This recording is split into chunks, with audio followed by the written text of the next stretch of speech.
Hi friends, I am Sapna. Welcome back to our channel Future Point Tech. दोस्तों, हमारे सारे ही blogs को आपका बहुत प्यार मिल रहा है। हमारे सारे ही ब्लॉग्स को आप लोग बहुत पसंद कर रहे हैं और आपने अप्रिशिएट किया है कि हम इसी तरह के ब्लॉग्स आपके लिए लेकर आते रहेंगे। हमने अपनी पूरी यूट्यूब फैमिली से कमिट किया है, हमारा ये टारगेट है कि हम आपके लिए लेटेस्ट इंफॉर्मेशन लेकर आते रहेंगे। हम आपके लिए सारी टेक्नोलॉजिकल इंफॉर्मेशन लेकर आएंगे, चाहे वो किसी प्रोडक्ट से रिलेटेड हो, चाहे आप किसी डेस्टिनेशन पर जाना चाहते हो हमारे साथ, या फिर एजुकेशन से रिलेटेड हो, चाहे वो ऑनलाइन एजुकेशन हो, डिस्टेंस हो या रेगुलर हो। हम आपके लिए लेटेस्ट इंफॉर्मेशन सारे लेकर आते ही रहेंगे। हमने अपने ब्लॉग में एक जगह आपको गवर्नमेंट जॉब से रिलेटेड भी इंफॉर्मेशन प्रोवाइड की है फ्रेंड्स, तो आप उसे भी जाकर जरूर देखिए। उसमें सारी न्यू गवर्नमेंट जॉब का नोटिफिकेशन अवेलेबल है। हमने अपने फ्रेंड्स को बोला है कि आप हमें कमेंट बॉक्स में कमेंट करके बताते भी रहिए। अगर आप कोई लेटेस्ट इन्फॉर्मेशन लेना चाहते हैं तो हमें बताइए, हम बहुत बारीकी से उस इन्फॉर्मेशन को आपको प्रोवाइड करेंगे। इसी तरह हमारे कुछ फ्रेंड्स ने कमेंट किया था कि जिस तरह आपने दरगाह वाले ब्लॉग को, जिसमें आपने ख्वाजा साहब के बारे में पूरी इन्फॉर्मेशन प्रोवाइड की थी, उसे प्रेजेंट किया था, इसी तरह आप हमें कैलाश मानसरोवर के बारे में भी बताइए। फ्रेंड्स, आज हम आपको कैलाश मानसरोवर पर्वत के बारे में बताने जा रहे हैं। आपने कैलाश मानसरोवर पर बहुत सारी वीडियोस को देखा होगा, लेकिन ये वीडियो आपके लिए कुछ खास होने लगी है क्योंकि इसमें हमने कैलाश मानसरोवर के सारे पहलू, यानी धार्मिक पहलू, पौराणिक पहलू और उसके साइंटिफिक पहलू, इन सारे पहलुओं को कवर करने की कोशिश की है। और हम आपको बताएंगे ये यात्रा को कैसे आप जारी कर सकते हैं, कहाँ से इसे शुरू करेंगे, रास्ते में क्या क्या डेस्टिनेशन आएंगे, कौन से पॉइंट्स तक आपको पहुंचना है और कैसे अपनी यात्रा को आप कंप्लीट करेंगे। उस यात्रा को कंप्लीट करने में आपको कितने दिन लगेंगे, ये सारा भी इस वीडियो में हम आपको कवर करके बताएंगे। तो वीडियो को आप एंड तक जरूर वॉच करें, ये वीडियो आपके लिए बहुत इंटरेस्टिंग होने वाली है। लेकिन इससे पहले अगर आप हमारे चैनल पर नए हैं तो काइंडली हमारे चैनल को लाइक करें और सब्सक्राइब करें, और हाँ, बेल आइकन प्रेस करना ना भूलें ताकि हमारी लेटेस्ट वीडियो का अपडेट आपको सबसे पहले मिले। भगवान शंकर के कैलाश पर्वत के पास स्थित है कैलाश मानसरोवर। यह अद्भुत स्थान अपने आप में बहुत रहस्यों से भरा हुआ है। दुनिया के 4 बड़े धर्म, हिंदू धर्म, जैन धर्म, बौद्ध धर्म, सिख धर्म, ये चारों ही धर्मों का धार्मिक केंद्र है। चलिए आइए जानते हैं कैलाश मानसरोवर की यात्रा, इतिहास, रहस्य, उसकी पौराणिक और वैज्ञानिक मान्यताओं के बारे में विस्तार से। चलिए शुरू करते हैं धार्मिक मान्यताओं और इतिहास को। पौराणिक मान्यताओं के अनुसार इसी के पास कुबेर की नगरी स्थित है। महाविष्णु के कर कमलों से निकलकर गंगा कैलाश पर्वत की चोटी पर गिरती है। यहीं से प्रभु शिव उन्हें अपनी जटाओं में भर निर्मल धारा के रूप में धरती पर प्रवाहित करते हैं। कैलाश पर्वत के ऊपर स्वर्ग और नीचे मृत्युलोक है। शिव पुराण, स्कंद पुराण, मत्स्य पुराण आदि में कैलाश खंड नाम से अलग ही अध्याय है जहां इसकी महिमा का गुणगान किया गया है। कैलाश पर्वत पर साक्षात भगवान शंकर विराजते हैं, जिसके ऊपर स्वर्ग और नीचे मृत्युलोक है। इसकी बाहरी परिधि 52 किलोमीटर है। मानसरोवर पहाड़ों से घिरी झील है जो पुराणों में क्षीर सागर के नाम से वर्णित है। क्षीर सागर कैलाश से 40 किलोमीटर की दूरी पर है व इसी में शेष शैया पर विष्णु व लक्ष्मी विराजित होकर पूरे संसार को संचालित कर रहे हैं। यह क्षीर सागर विष्णु का अस्थायी निवास है। कैलाश पर्वत के दक्षिण भाग को नीलम, पूर्व भाग को क्रिस्टल, पश्चिम को रूबी और उत्तर को स्वर्ण रूप में माना जाता है। इस पावन स्थल को भारतीय दर्शन के हृदय की उपमा दी जाती है, जिसमें भारतीय सभ्यता की झलक प्रतिबिंबित होती है। कैलाश पर्वत की तलछटी में कल्प वृक्ष लगा हुआ है। बौद्ध धर्मावलंबियों के अनुसार इसके केंद्र में एक वृक्ष है जिसके फलों को चिकित्सीय गुण, सभी प्रकार के शारीरिक व मानसिक रोगों का उपचार करने में सक्षम माना जाता है। तिब्बतियों की मान्यता है कि वहां के एक संत कवि ने वर्षों गुफा में रहकर तपस्या की थी। तिब्बती बोनपाओ के अनुसार कैलाश में जो 9 मंजिला स्वास्तिक देखते हैं वो डैमचोक और दोरजे फांगमो का निवास है। इसे बौद्ध भगवान बुद्ध तथा मणि पद्मा का निवास मानते हैं। कैलाश पर स्थित बुद्ध भगवान का अलौकिक रूप डैमचोक बौद्ध धर्मावलंबियों के लिए पूजनीय है। वह बुद्ध के इस रूप को धर्मपाल की संज्ञा भी देते हैं। बौद्ध धर्मावलंबियों का मानना है कि इस स्थान पर आकर उन्हें निर्वाण की प्राप्ति हुई थी। यह भी कहा जाता है कि भगवान बुद्ध की माता ने यहाँ की यात्रा की थी। जैनियों की मान्यता है कि आदिनाथ ऋषभदेव का यह निर्वाण स्थल अष्टपद है। कहते हैं ऋषभदेव ने 8 पग में कैलाश की यात्रा की थी। हिंदू धर्म के अनुयायियों का ये मान्यता है कि कैलाश पर्वत मेरु पर्वत है जो ब्रह्मांड की धुरी है और यह भगवान शंकर का प्रमुख निवास स्थान है। यहाँ देवी सती के शरीर का दायां हाथ गिरा था, इसलिए यहाँ एक पाषाण शिला को उसका रूप मानकर पूजा जाता है। यहाँ शक्ति पीठ है। कुछ लोगों का मानना यह भी है कि गुरु नानक ने भी यहाँ कुछ दिन रुककर ध्यान किया था, इसलिए सिखों का भी यह पवित्र स्थान है।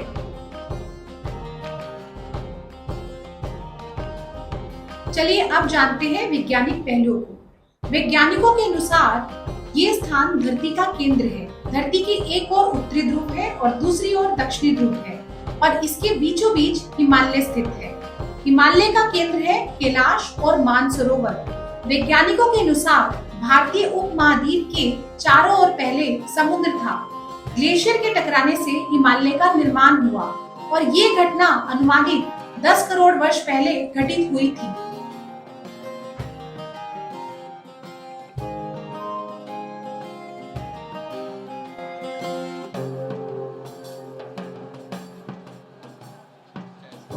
यह एक ऐसा केंद्र है जिसे एक्सिस मुंडी कहा जाता है। एक्सिस मुंडी अर्थात दुनिया की नाभि या आकाशीय ध्रुव और भौगोलिक ध्रुव का केंद्र। यह आकाश और पृथ्वी के बीच के संबंध का एक बिंदु है जहां 10 दिशाएं मिल जाती हैं। रशिया के वैज्ञानिकों के अनुसार एक्सिस मुंडी वह स्थान है जहां अलौकिक शक्ति का प्रवाह होता है और आप उन शक्तियों के साथ संपर्क कर सकते हैं। कैलाश पर्वत और उसके आसपास के वातावरण पर अध्ययन कर चुके रशिया के वैज्ञानिकों ने जब तिब्बत के मंदिरों में धर्म गुरुओं से मुलाकात की तो उन्होंने बताया कि कैलाश पर्वत के चारों ओर एक अलौकिक शक्ति का प्रवाह है जिसमें तपस्वी आज भी आध्यात्मिक गुरुओं के साथ टेलीपैथिक संपर्क करते हैं। यदि आप कैलाश पर्वत या मानसरोवर झील के क्षेत्र में जाएंगे तो आपको निरंतर एक आवाज सुनाई देगी जैसे कि कहीं आसपास में एरोप्लेन उड़ रहा हो, लेकिन ध्यान से सुनने पर यह आवाज डमरू या ओम की ध्वनि जैसी होती है। वैज्ञानिक कहते हैं कि हो सकता है यह आवाज बर्फ के पिघलने की हो और यह भी हो सकता है कि प्रकाश और ध्वनि के बीच इस तरह का समागम होता है कि यहाँ से ओम की आवाजें सुनाई देती है। दावा किया जाता है कि कई बार कैलाश पर्वत तक 7 तरह की लाइटें आसमान में चमकती हुई देखी गई हैं। नासा के वैज्ञानिक ऐसा मानते हैं कि हो सकता है कि ऐसा यहाँ के चुंबकीय बल के कारण होता है। यहाँ पर चुंबकीय बल आसमान से मिलकर कई बार इस तरह की चीजों का निर्माण कर सकता है। हिमालय वासियों का कहना है कि हिमालय पर यति मानव रहता है। कोई इसे भूरा भालू कहता है, कोई जंगली मानव तो कोई हिम मानव। कुछ वैज्ञानिक इसे निंदरथल नामक मानव मानते हैं। विश्व भर में करीब 30 से ज्यादा वैज्ञानिकों ने दावा किया है कि हिमालय के बर्फीले इलाकों में हिम मानव मौजूद है। यह भी कहा जाता है कि यहाँ आसपास दुनिया का सबसे दुर्लभ मृग कस्तूरी मृग है। इस मृग की कस्तूरी बहुत ही सुगंधित और औषधीय गुणों से युक्त होती है जो इसके शरीर के पिछले हिस्से की ग्रंथि में एक पदार्थ के रूप में होती है। सो आइए जानते हैं क्या है कैलाश पर्वत। कैलाश पर्वत एक विशालकाय पिरामिड है जो 100 छोटे छोटे पिरामिडों का केंद्र है। कैलाश पर्वत की संरचना कंपास के 4 दिक बिंदुओं के समान है और एकांत स्थान पर स्थित है जहां कोई भी बड़ा पर्वत नहीं है। कैलाश पर्वत समुद्र सतह से 22,068 फुट ऊंचा है तथा हिमालय से उत्तरी क्षेत्र में तिब्बत में स्थित है। चूंकि तिब्बत चीन के अधीन है अतः कैलाश चीन में आता है। मानसरोवर झील से गिरा होना कैलाश पर्वत की धार्मिक महत्ता को और अधिक बढ़ाता है। यहाँ चारों तरफ कल्पना से भी ऊंचे बर्फीले पहाड़ हैं। जैसे कुछ पहाड़ों की ऊंचाई 3500 मीटर से भी अधिक है कैलाश पर्वत की ऊंचाई तो लगभग 22,000 फुट है। इस कैलाश पर्वत की चारों दिशाओं में 4 नदियों का उद्गम हुआ है, ब्रह्मपुत्र, सिंधु, सतलुज व करनाली। इन नदियों से ही गंगा, सरस्वती सहित चीन की अन्य नदियां भी निकली हैं। कैलाश की चारों दिशाओं में विभिन्न जानवरों के मुख हैं, जिसमें से नदियों का उद्गम होता है। पूर्व में अश्वमुख है, पश्चिम में हाथी का मुख है, उत्तर में सिंह का मुख है, दक्षिण में मोर का मुख है। कैलाश मानसरोवर के पास ही यम द्वार है। यहीं से होकर कैलाश स्पर्श स्थान और कैलाश जी की परिक्रमा शुरू करना होती है। यम द्वार से करीब 12 किलोमीटर की यात्रा प्रारंभ होती है। सुनसान रास्ते के दोनों तरफ पथरीले और बर्फ से ढके पहाड़ दिखाई देते हैं। दोनों पहाड़ों के बीच बर्फ की नदी अपने अस्तित्व का एहसास कराती है। कैलाश की संपूर्ण परिक्रमा लगभग 50 किलोमीटर की है, जिसे यात्री प्रायः 3 दिनों में पूरा करते हैं। यह परिक्रमा कैलाश शिखर के चारों ओर के कमलाकार शिखरों के साथ होती है। कैलाश शिखर अस्पृश्य है। यात्रा मार्ग से लगभग 2.5 किलोमीटर की सीधी चढ़ाई करते ही इसे स्पर्श किया जा सकता है। यह चढ़ाई पर्वतारोहण की विशिष्ट तैयारी के बिना संभव नहीं है। चलिए अब हम जानते हैं मानसरोवर झील के बारे में। मानसरोवर झील लगभग 320 वर्ग किलोमीटर के एरिया में फैली हुई है। इसके उत्तर में कैलाश स्थित है और इसके पश्चिम में रक्षातल झील स्थित है। संस्कृत शब्द मानसरोवर मानस तथा सरोवर को मिलाकर बना है, जिसका शाब्दिक अर्थ होता है मन का सरोवर। कहते हैं कि मानसरोवर वह झील है जहां माता पार्वती स्नान किया करती थी और मान्यता अनुसार वो आज भी करती है। वैज्ञानिक कहते हैं यह अभी तक रहस्य है कि ये झीलें प्राकृतिक तौर पर निर्मित हुई है या इन्हें बनाया गया है। हालांकि पुराणों के अनुसार समुद्र तल से 17,000 फुट की ऊंचाई पर स्थित 300 फुट गहरे मीठे पानी की इस मानसरोवर झील की उत्पत्ति भागीरथ की तपस्या से भगवान शिव के प्रसन्न होने पर हुई थी। पुराणों के अनुसार भगवान शंकर द्वारा प्रकट किए गए जल के वेग से जो झील बनी, कालांतर में उसी का नाम मानसरोवर हुआ। एक अन्य मान्यता के अनुसार परमपिता परमेश्वर के आनंद अश्रुओं को भगवान ब्रह्मा ने अपने कमंडल में रख लिया था तथा इस भूलोक पर त्रिअष्टक स्वर्ग समान स्थल पर मानसरोवर की स्थापना की।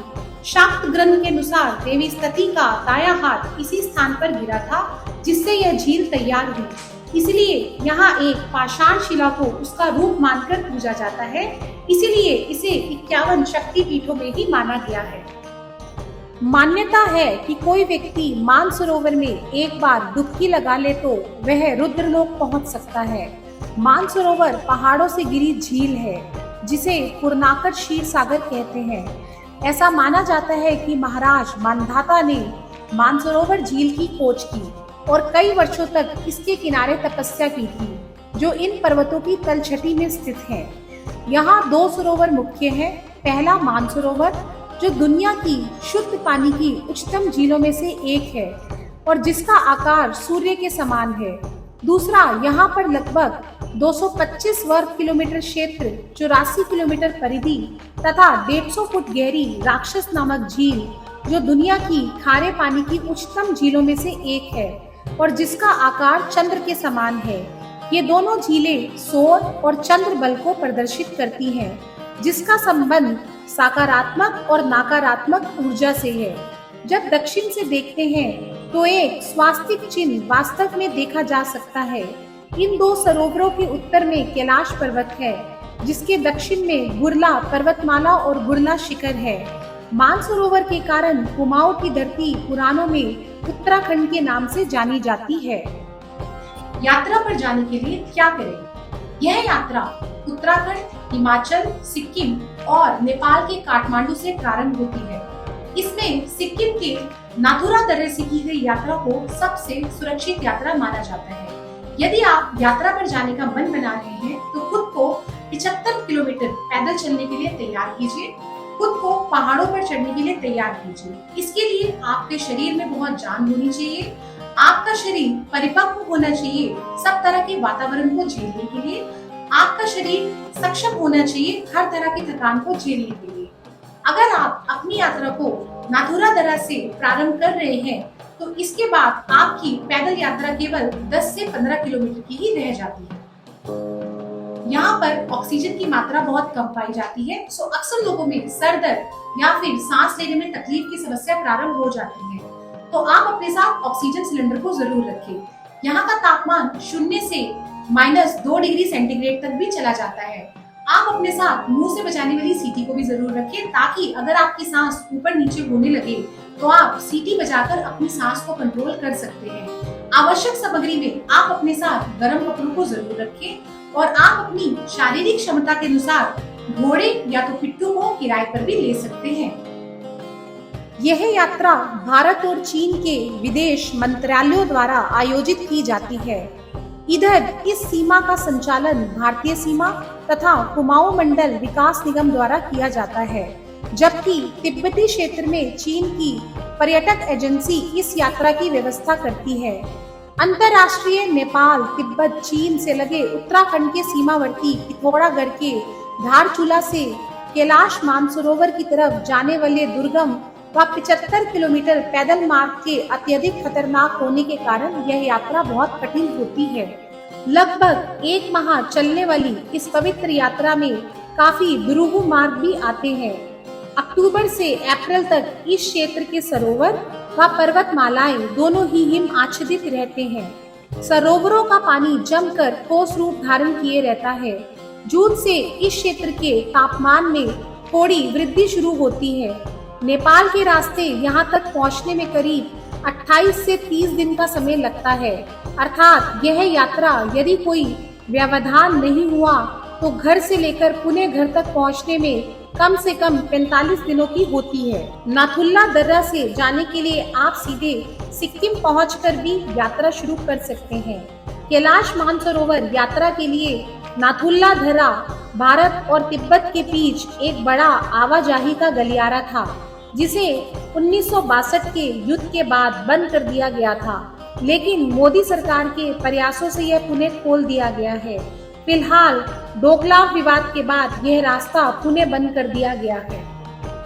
भारत सरकार मानसरोवर यात्रा को सड़क मार्ग द्वारा प्रबंधित करती है।